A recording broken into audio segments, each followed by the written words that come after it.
Bismillahirrahmanirrahim. Assalamualaikum warahmatullahi wabarakatuh. Waalaikumsalam warahmatullahi wabarakatuh. Innal hamdalillah nahmaduhu wa nasta'inuhu wa nastaghfiruh wa na'udzu billahi min shururi anfusina wa min sayyiati a'malina. May yahdihillahu fala mudilla lahu wa may yudlilhu fala hadiyalah. Asyhadu an la ilaha illallah wa asyhadu anna Muhammadar Rasulullah nabiyya ba'd. Qala Allah ta'ala fil Qur'anil Karim, a'udzu billahi minasyaitonir rajim. Bismillahirrahmanirrahim. Wa ta'azzana rabbukum iman. Rukun ihsan. Ihsan.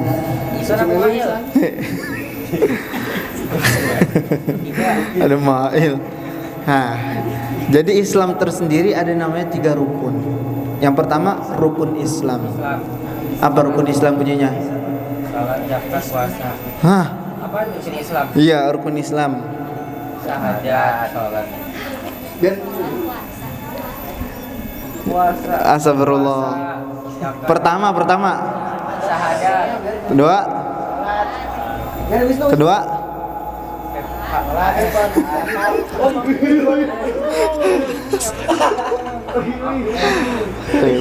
Sholat.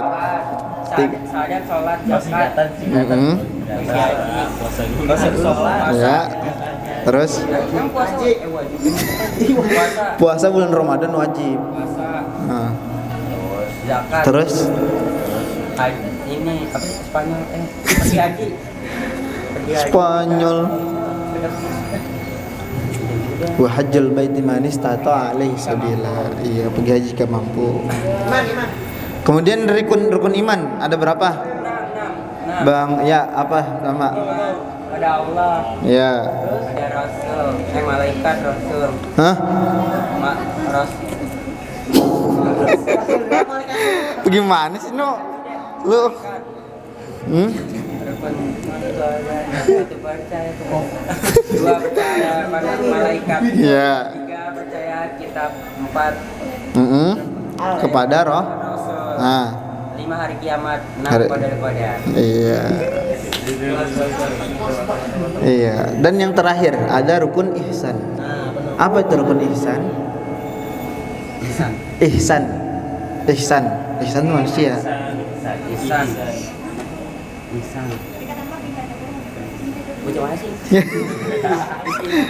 Jadi rukun ihsan itu rukun yang dilandasi ketika seorang beribadah kepada Allah Subhanahu wa taala.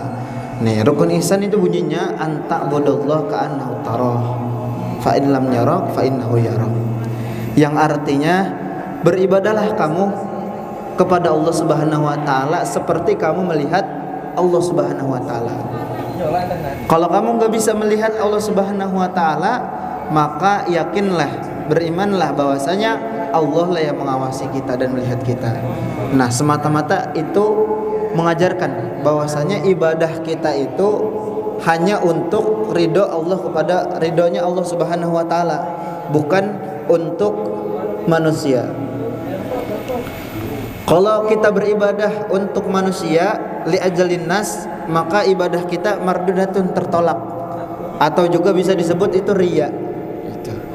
Tapi kalau kita melakukan sesuatu atau kita meninggalkan sesuatu karena takut dianggap riya, karena takut dilihat seseorang, maka itu juga nggak benar. Karena dua-duanya sama-sama tipu daya setan. Maksudnya tipu daya setan apa? Jadi ketika kita melaksanakan sesuatu ibadah bukan karena Allah, kita nggak dapat balasan akhirat, atau kita nggak dapat pahala. Yang kita dapat cuma pujian manusia. Tapi kalau misalkan kita tinggalkan sesuatu kewajiban itu juga karena dasar kita takut riya, atau kita meninggalkan sesuatu kewajiban karena takut dilihat orang, maka itu juga menjadi dosa. Karena apa? Karena itu sebenarnya emang setan pengennya begitu. Kita nggak pengen ngelakuin hal yang baik gitu. Jadi jangan sampai kalau kita melakukan sesuatu kewajiban, apalagi kita takut dengan riya. Karena ketika kita meninggalkan itu tersebut karena dasar itu, maka tipu daya setan itu berhasil untuk membujuk kita untuk tidak beribadah kepada Allah Subhanahu wa taala.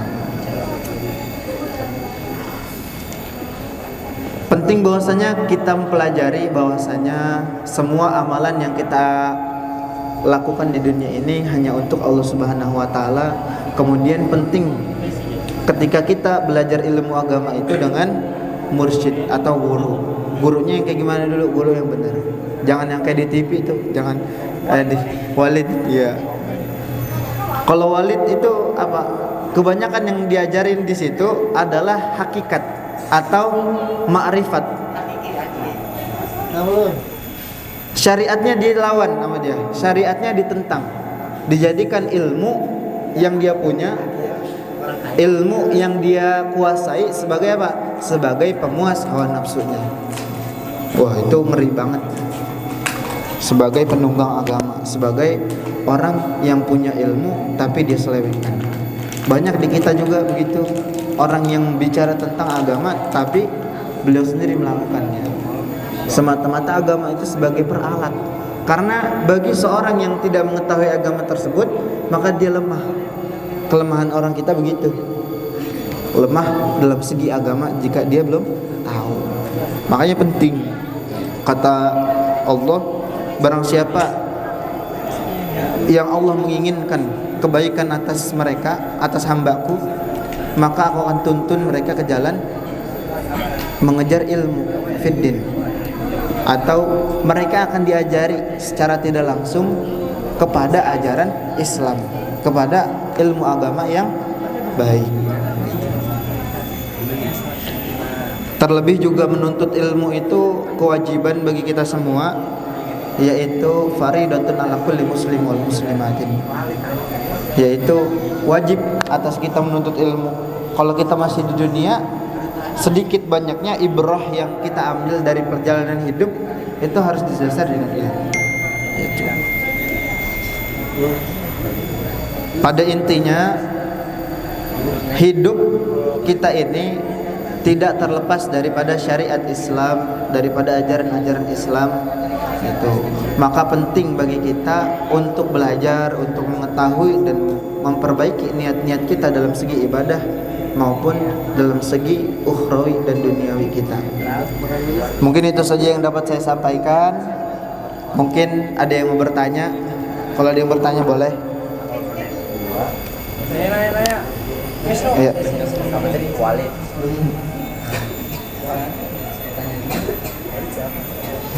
Gua boleh. Iya. Kan banyak pro dan kontra dari bidang itu ya. Iya. Banyak pro dan kontra.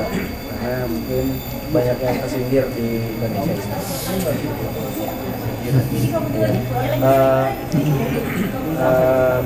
Menurut Ustadz sendiri, Ustadz pro atau kontra sih, dan sebutkan kenapa alasannya gitu. Dan pro alasannya kenapa, atau kontra alasannya kenapa dalam film itu. Karena kan di sini mungkin 50-50 ya Kak ya. Karena saya mungkin baca-baca, mungkin saya belum menelusuri semuanya. Memang ada yang kontra juga banyak juga nggak sih? Karena mungkin tersindir atau apa gitu. Ya mungkin kalau kontra gitu ya, menolak ya. Iya, kayak atau nggak setuju dengan film tersebut gitu. Mungkin gini, kalau dari pandangan seseorang gitu ya, dari film tersebut gini, kenapa orang Islam gitu, seperti kiai, seperti apa ya, ustadz atau yang lainnya gitu, yang dijadikan sebagai contoh yang buruk gitu. Kalau dari kontrak begitu, kenapa enggak orang lain, enggak maksudnya bukan sekelas kiai, bukan sekelas orang yang apa namanya yang biasa-biasa aja gitu. Kan toh orang yang bukan kiai pun banyak sekali yang melakukan hal tersebut, pelecehan sebagainya. Kenapa harus kiai? Kenapa harus pemimpin di suatu agama gitu? Karena apa? Karena berdampak akan gini loh, akan gimana ya? Akan gimana ya? Kalau misalkan ini menghilangkan kepercayaan seorang gitu. Jadi sama kiai, jadi kalau udah nonton film itu bawaannya seujon baik begitu. Seujon baik. Nah, sedangkan sifat seujon tersebut seharusnya tidak dilakukan pada seorang mursyid atau seorang kiai gitu. Apalagi yang benar gitu ya. Mungkin kontranya kayak gitu. Kalau misalkan ada contoh lain selain pemimpin agama, mungkin lebih baik contoh yang lain gitu. Kontra. Kalau pro mungkin setiap sesuatu itu ada pelajaran gitu. Mungkin pelajaran yang bisa kita ambil, orang itu jangan melihat dari sebuah casing, dari penampilan seorang tersebut, tapi lihatlah dari akhlaknya. Dari kalau akhlaknya udah benar, kalau tadi ya, kalau dari kacamata tadi tersebut, kita kan ngelihat dulu tuh. Biasanya guru ini layak apa nggak diikuti gitu. Sebagaimana tuntunan Rasulullah gitulah, akhlak Rasulullah yang menjadi suri tauladan. Kalau misalkan dia mengikuti akhlaknya Rasulullah, maka dia boleh diikuti gitu. Mengikutnya boleh. Tapi kalau udah melenceng kayak gitu kan, ada apa nikah batin kayak gitu, apa coba? Terus lain darah tapi bisa menjadi mahram. Kayak misalkan tuh si Walid kemarin pas baru masuk kan dia ngomong gini. Kalian hubungan sama saya itu sudah menjadi seperti anak dan ayah. Sedangkan anak dan ayah itu memiliki hubungan nasab. Hubungan nasabnya dari mana? Dari darahnya. Itu yang menjadikan dia mahram. Tapi kalau ini Walid dari mana darahnya? Kagak ada gitu. Maka ketika dia ngomong gitu udah bid'ah. Udah nggak ada sedangkan Rasulullah SAW aja nggak pernah bersentuhan dengan yang bukan mahramnya gitu. Kalau Rasulullah nggak pernah ngelakuin, maka manusia manapun setinggi apapun ilmunya dia nggak boleh melakukannya gitu. Hah? Danu? Misalnya di orang Islam yang masih belajar ya. Misalnya kita nggak tahu nih bagaimana pendapat orang gitu. Ada orang yang menganggap contoh kayak zikir bersama-sama setelah sholat rame-rame. Itu pas zaman Nabi itu nggak ada. Terus kayak waktu zaman Nabi nggak ada mic. Maksudnya sholat harus wajib banget pengeras suara. Ada orang yang menganggap itu bid'ah, tapi kan zaman sekarang kan kita kan wajib banget itu harus pakai itu. Terus gimana pendapat kita nih tentang ada beberapa aspek gitu tentang orang-orang yang anti speaker. Ya something misalnya dia something ada opinion lah. Kita gimana nih pendapatnya? Apakah kita harus mengikuti pendapat dia kalau misalnya dia bilang itu bid'ah? Misalnya kita bilang ini sih bukan masalah bid'ahnya, tapi ini ada kegunaannya banyak. Untuk pakai pengeras suara waktu zaman Nabi kan nggak ada. Iya. Ya gitu. Gimana tadi pendapat? Ya, jadi kalau misalkan kita ngomongin bid'ah gitu, ente juga bid'ah, Wisnu.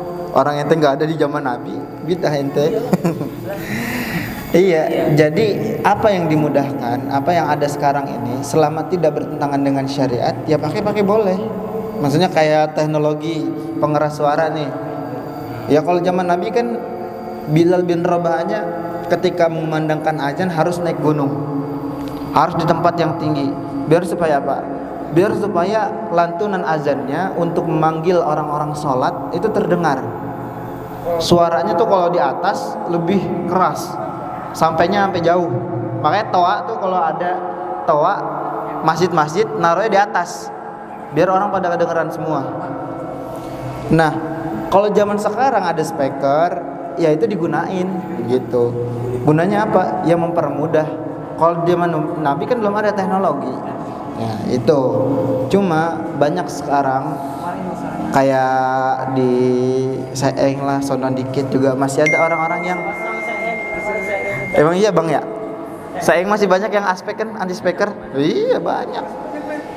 Maksudnya kampungan emang. Iya. Anti speaker gitu.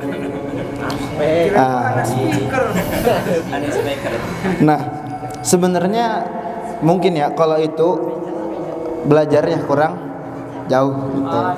Bukan masalah itu juga, kadang-kadang sesepuh atau orang-orang yang tua di situ karena udah jadi kebiasaan, udah jadi moral mereka, udah jadi kebiasaan mereka lah. Jadi nggak mau masuk yang baru begitu. Padahal semua itu kan gunanya untuk mempermudah kayak gitu.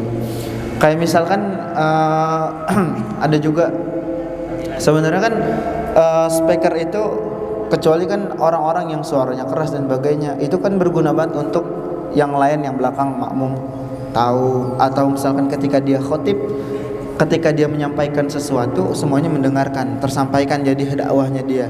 Tapi ketika dia nggak pakai speaker, maka yang lain bisa lebih nyaman tidurnya gitu ketika sholat Jumat gitu.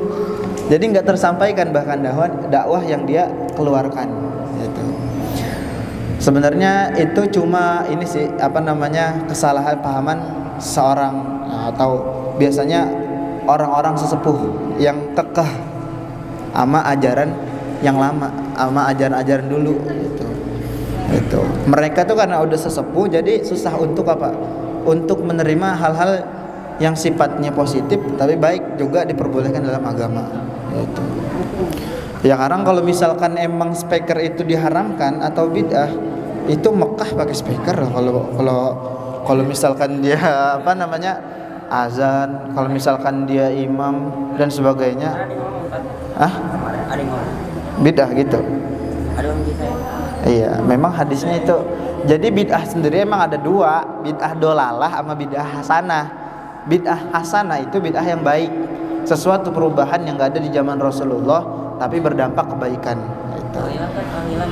Iya, sama seperti kayak tahlilan. Tahlilan itu dasarnya apa? Dasarnya itu kita bersyukur kepada Allah Subhanahu wa taala. Kalau misalkan tasyakur kayak berkahin suatu rumah nih yang baru tempatin tahlilan misalkan gitu, atau tahlilan 7 hari orang yang meninggal. Nah itu gunanya untuk mendoakan, karena orang yang baca, ketika orang meninggal itu dibacakan Yasin, maka dosa-dosa dia nih tergugurkan dengan bacaan Yasin tersebut gitu. Membantu sahibul bait atau sahibul musibah tersebut untuk meringankan siksaan yang diterima oleh sang yang meninggal itu, sang mayit gitu. Apalagi kalau misalkan keluarganya gitu ya, nggak ada yang bisa Al-Quran, nggak ada yang bisa ngaji, maka kita nih umat muslim wajib buat kita menyampaikan hak-hak sesama muslim, terlebih mayit tuh. Mayit kan juga ada hak-haknya. Mayit haknya dimandiin, disolatin, dikuburin. Karena dia udah nggak bisa melakukan hak itu sendiri, maka dia perlu bantuan umat muslim kayak gitu. Dah. Ya mungkin itu saja yang dapat saya sampaikan. Mudah-mudahan manfaat dan bisa jadi pengetahuan juga buat kita, bisa kita amalkan di kehidupan kita sehari-hari. Kita akhiri dengan doa kafaratul majlis. Subhanakallahumma wa bihamdika asyhadu an la ilaha illa anta astaghfiruka wa atubu ilaik. Assalamualaikum warahmatullahi wabarakatuh.